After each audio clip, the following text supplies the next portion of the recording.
अरे देव तुमचा शत्रू नाहीये. तुमचा मित्र आहे, तुमचा आई आहे, तुमचा बाप आहे तो.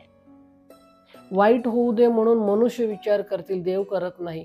पण देव असा आहे ना, तुम्हाला देता येईल तर त्याला एक द्या. निर्मळ प्रेम. अंतःकरणापासून शरणागती. थरच देव शरण. दास होतोय भक्ताचा. लक्षात घ्या, तोपर्यंत देव दास होत नाही भक्ताचा. कारण देवालाही कळतंय तुम्ही काय करताय काय नाही.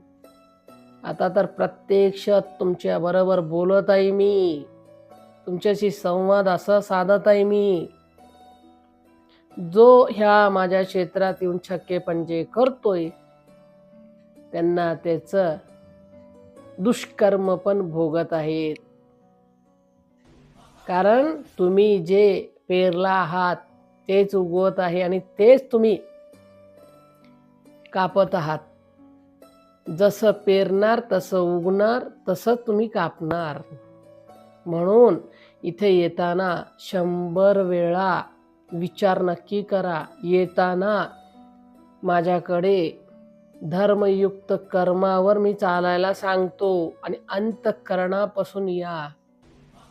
छक्के पंजे करून येता तर तुमचं काय खरं नाहीये. कारण तुमचं कर्म तुम्हालाच धुवायला लागणार आहे. आम्ही धुवत नाही. देव कधी कोणाचे कर्म धुतलेले नाहीये. तुमचं कर्म, प्रारब्ध, सुख असू दे, दुःख असू दे, तुम्ही केलेलं कोणतंही कर्म चांगलं असू दे, वाईट असू दे, ते तुम्हालाच भोगायचं आहे. हे लक्षात नक्की घ्या.